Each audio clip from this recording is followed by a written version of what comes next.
আসসালামু আলাইকুম প্রিয় দর্শক, দেশে এই মুহূর্তে রাজনীতিতে একটা প্রসঙ্গ খুব জনপ্রিয়। বিভিন্ন লিডার সরকারি দলের অথবা বিরোধী দলের তারা নানাভাবে এই প্রসঙ্গটা যখন অন্য কোনো প্রসঙ্গ না থাকে তারা হুটহাট এই প্রসঙ্গটা নিয়ে আসে। সেই প্রসঙ্গটা হচ্ছে যে বাংলাদেশের রাজনীতিতে আওয়ামী লীগ কি আদৌ ফিরে আসতে পারবে কি পারবে না, এটা নিয়ে আলোচনাটা মনে হয় খুব তাদের জন্য বেশ উপাদেয় একটা বিষয়। দেখুন, গত কয়েকদিন আগে আমি এই আজকেই একটা ফটো কার্ড দেখলাম, সেই ফটো কার্ডে লেখা হয়েছে যে জিনিসটা, সেটা হলো যে সরকারের একজন প্রতিমন্ত্রী, মানে প্রবাসী কল্যাণ বিষয়ক প্রতিমন্ত্রী যিনি আছেন, বৈদেশিক কর্মসংস্থান বিষয়ক প্রতিমন্ত্রী নুরুল হক নূর, তিনি বলেছেন যে আওয়ামী লীগ নামে কোনো দল রাজনীতি করার সুযোগ পাবে না। এই কথাটা সেটা এটা নিয়ে একাধিক পত্রিকার রিপোর্ট হয়েছে। এই সপ্তাহে ঘটনা, এটা এই জুলাই মাসের গত 2-3 দিন আগের কথা বলছি আমি। তো একজন প্রতিমন্ত্রী, উনি যেই হোক না কেন, উনি একজন প্রতিমন্ত্রী, তো সরকার তাকে প্রতিমন্ত্রীর দায়িত্ব দিয়েছেন, কাজে উনি তো আর এলেবেলে কোনো ফালতু লোক হতে পারেন না, তাই না? উনি একজন গুরুত্বপূর্ণ লোক। এখনও গুরুত্বপূর্ণ লোক বলছেন যে আওয়ামী লীগ নামে কোনো দল রাজনীতি করার সুযোগ পাবে না, এই বাংলাদেশে পারবে না। আমার খুব জানতে ইচ্ছা করে এই কথার ভিত্তিটা কি, উনি কেন এইভাবে কথা বলেন? এইভাবে বলার মাধ্যমে সরকারের কি সক্ষমতা প্রচারিত হয়? এ কথা বলার মাধ্যমে দেশে কি একটা শান্তির সুবাতাস প্রবাহিত হয়? এই কথা বলার মাধ্যমে দেশে রাজনৈতিক স্থিতিশীলতা কি বৃদ্ধি পায়?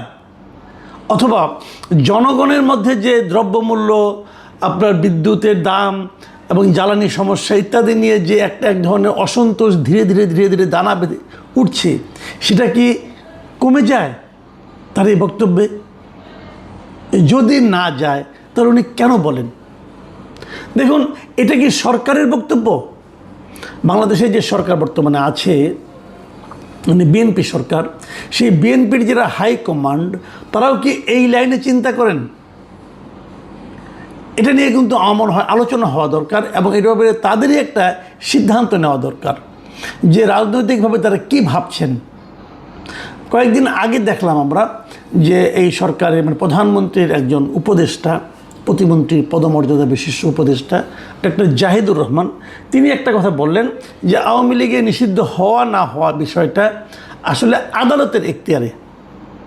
এটা নিয়ে মানে আপনার আইসিটি যেটা আছে, ইন্টারন্যাশনাল ক্রাইম ট্রাইব্যুনাল যারা আছে, ওনারা অলরেডি তদন্ত করছে। এটা ওই ট্রাইব্যুনালের যিনি চিফ প্রসিকিউটর, তিনিও জানালেন যে এটা নিয়ে আমরা তদন্ত করছি। মানে আওয়ামী লীগের রাজনীতিতে আওয়ামী লীগকে নিষিদ্ধ করা হবে কি হবে না, এটা নিয়ে তারা তদন্ত করছে। খেয়াল করুন, যে তদন্ত যেটা নিয়ে চলছে, সেই বিষয়ে একজন প্রতিমন্ত্রী কি করে বলেন যে এই দল কোনো রাজনীতি করার সুযোগ পাবে না? এবং উনি কিন্তু একদম ব্যক্তিগত আলাপ চাইতে বলেছেন তা কিন্তু না। পটুয়াখালী জেলা প্রশাসকের সম্মেলন কক্ষে এই মানে জেলায় কর্মরত বিভিন্ন সরকারি দপ্তরের প্রধানদের সঙ্গে উনি মতবিনিময় করেছেন, এবং মতবিনিময় সভা শেষে গণমাধ্যমকে দেওয়া সাক্ষাৎকারে তিনি এই কথাগুলি বলেছেন। তার মানে এটা একটা অফিসিয়াল স্টেটমেন্ট। উনি কী করে দিলেন এটা আমি বোঝার চেষ্টা করছি। দেখুন, আবেগ দ্বারা সব কাজ করা যাবে না, অথবা আপনি কাকে খুশি করতে চান তার মাধ্যমে আপনি জাতীয় পর্যায়ে মানুষকে বিভ্রান্ত করতে পারবেন না। বাংলাদেশে আওয়ামী লীগ নিষিদ্ধ করা যাবে কি যাবে না, এটা কি কোনো মানে প্রশাসনিক আদেশে করা সম্ভব? একটা নির্বাহী আদেশে বর্তমানে বাংলাদেশে আওয়ামী লীগের রাজনীতিকে স্থগিত করে রাখা হয়েছে। আমি ব্যক্তিগতভাবে মনে করি এটা অন্যায় করা হয়েছে, এটা আমার ব্যক্তিগত মত। কারণ আমি মনে করি কোনো রাজনৈতিক দলকে নির্বাহী আদেশের মাধ্যমে তার কার্যক্রম স্থগিত করেন বা নিষিদ্ধ করেন, সেটার মাধ্যমে সেটা তো আলটিমেটলি লং রানে করা তো যায়ই না, বরং সেই দলের প্রতি সাধারণ মানুষের মধ্যে এক ধরনের সিম্প্যাথি তৈরি করা হয়, যে জিনিসটা হয়েছে এবং যার ফল আমরা দেখছি সাধারণ মানুষের সঙ্গে আলাপ করে দেখেন, আপনারাও বুঝতে পারবেন। আপনাদের চেলা চামুন্ডার সঙ্গে আলাপ করেন না, মাস পিপুলের সঙ্গে কথা বলেন। দেখবেন যে সাধারণ মানুষের মধ্যে আওয়ামী লীগ নিয়ে যে ক্ষোভ, যে বিরক্তি, যে ক্রোধ 2024 সালের অগাস্ট, সেপ্টেম্বর, অক্টোবর, নভেম্বরে ছিল, তার কতটুকু এখন আর অবশিষ্ট আছে দেখার চেষ্টা করেন। আমি একটা কথা বলি, সরকার এরই মধ্যে স্থানীয় সরকার নির্বাচন করার জন্য একটা ঘোষণা দিয়েছে যে অক্টোবর থেকে সেটা শুরু হবে এবং অক্টোবর থেকে 1 বছরের মধ্যে সবগুলো স্থানীয় সরকার নির্বাচন সম্পন্ন হয়ে যাবে। জাতীয় নির্বাচনে বিএনপি 2 শতাধিক আসন পেয়েছে, মানে এককভাবে নিরঙ্কুশ সংখ্যাগরিষ্ঠতা পেয়েছে। মানে তারা চাইলে তাদের নিজস্ব শক্তি বলেই ইচ্ছা করলে সংবিধানও পরিবর্তন করতে পারে কিন্তু। তো এমন একটা অবস্থায় থাকার পর আগামীতে যে স্থানীয় সরকার নির্বাচনটা হবে, যদিও সেই নির্বাচনটা নির্দলীয়ভাবে হবে, কিন্তু তারপরেও আমরা জানি যে এই ধরনের নির্দলীয় নির্বাচনগুলো আলটিমেটলি কিন্তু দলীয় লোকরাই সেখানে অংশ নেয়। দলই ঠিক করে দেয় যে কোথায় কোন প্রার্থী হবে, কে কার প্রার্থী হবে, তার নিজের দলের লোকদেরকে তারা আলটিমেটলি দেয়। প্রচ্ছন্নভাবে দলের একটা প্রভাব সেখানে থাকে। কাজেই নির্দলীয় হলেও যখন ফল প্রকাশ হওয়া শুরু করবে তখন সহজেই বোঝা যাবে যেখানে কতজন কোন দলে কতজন পাশ করেছে। অনেকেই বলে থাকেন যে এই বিগত জাতীয় সংসদ নির্বাচনে আওয়ামী লীগের ভোটগুলো বিএনপির বাক্সে গেছে। কেবল আওয়ামী লীগের ভোট না, আওয়ামী লীগের ভোট এবং হিন্দুদের ভোটগুলো এই বিএনপির বাক্সে গেছে। এবং অনেকে এমনভাবে বলেছিলেন যে নির্বাচনের পরপরই বিএনপি যদি আওয়ামী লীগ এবং হিন্দুদের জন্য দৃশ্যমান কোনো একটা কাজ করে দেখাতো যে তারা এই দলগুলিকে অথবা এই লোকগুলিকে অথবা এই ভোট ব্যাঙ্কগুলোকে ধরে রাখতে চায়, তাহলে তারা ধরে রাখতে পারত। কিন্তু সেটা কি পেরেছে তারা? বিএনপির নেতারা বিভিন্ন বক্তৃতায় যে সমস্ত কথাবার্তা বলেছেন এবং যদি এটা অব্যাহত থাকে আগামী দিনগুলিতে, যেমন অক্টোবর পর্যন্ত, এই অক্টোবরের স্থানীয় নির্বাচনেই দেখবেন অনেক কিছু ওলটপালট হয়ে যাবে। আমি এইটুকু কথা বলে রাখছি, আপনারা মিলিয়ে নিন। যদি এর মধ্যে বিএনপি মানে এমন কোনো আচরণ করতে না পারে যে আচরণের কারণে সারা দেশে ছড়িয়ে ছিটিয়ে থাকা আওয়ামী লীগের বিপুল সংখ্যক কর্মী, সমর্থক বা যা নাকি আওয়ামী লীগের প্রতি এক ধরনের মানে অনুকূল মনোভাব পোষণ করেন, যদি তাদেরকে বিএনপি খুশি করতে না পারে অথবা তাদের মধ্যে কোনো আস্থা তৈরি করতে না পারে, আমি বললাম আপনারা মিলিয়ে নিন স্থানীয় সরকারি নির্বাচনের ফলটা কেমন হয়। এরই মধ্যে অনেক আওয়ামী লীগের নেতাকর্মীর কাছে আমি শুনেছি, তারা বলেছে যে আমরা তো ভেবেছিলাম যে বিএনপি আমাদের জন্য কিছু এই কাজগুলো করবে, যেটা ভেবেই আমরা বিএনপিকে ভোট দিয়েছিলাম, কিন্তু আমাদের সেই প্রত্যাশা মেটেনি। আমি মানি যে আপনারা কখনোই অন্য একটা দলের প্রত্যাশা সম্পূর্ণ মেটাতে পারবেন না, কিন্তু কিছুই কি নমুনা দেখাতে পেরেছিলেন? পারেনি। এটা সরকার পারেনি, স্টেট হতে পারেনি। এবং এই ক্ষোভের প্রকাশ কিন্তু ঘটবে এবং এই ক্ষোভের প্রকাশটা কি হবে, কোন দিকে যাবে, এটা কিন্তু কেউ জানে না।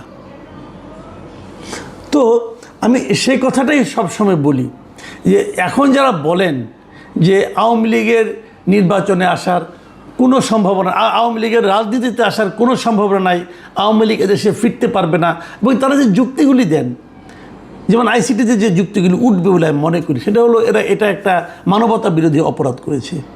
মানে এত লোককে খুন করেছে। কত লোককে খুন করেছে? জাতিসংঘ বলছে প্রায় 1,500-এর মতো মানুষ খুন করেছে। 1,500 লোকের তালিকা আছে আপনার কাছে, সরকারের কাছে আছে।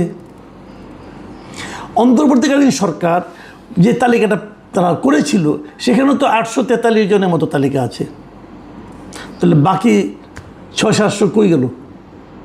আবার জাতিসংঘ যখন তালিকাটা করে, আমরা যখন জাতিসংঘের তালিকার কথা উল্লেখ করি, তো জাতিসংঘের তালিকারই বা গ্রহণযোগ্যতা কতটুকু? তারা কি সারা দেশে ঘুরে 10-15 দিনের মধ্যে একটা তালিকা করে ফেললো? যে তালিকা 1.5 বছরও সরকার করতে পারলো না, কীভাবে সম্ভব হলো? এই বিষয়গুলো যখন আপনি আদালতে যাবেন, আদালতে কিন্তু ভাই আবেগ দিয়ে হবে না। আদালতে যখন আপনি কথা বলবেন, আপনাকে কিন্তু তথ্য প্রমাণ সহ কথা বলতে হবে। আচ্ছা, রাজনৈতিক দল হিসাবে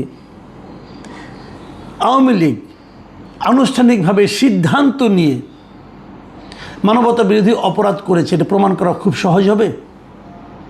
আপনি খুব সহজে প্রমাণ করতে পারবেন যে আওয়ামী লীগের সমর্থিত যে সরকার ছিল, শেখ হাসিনা এবং তার সরকার, তারা এই অপরাধগুলো করেছে, এটা আপনি সহজে প্রমাণ করতে পারবেন।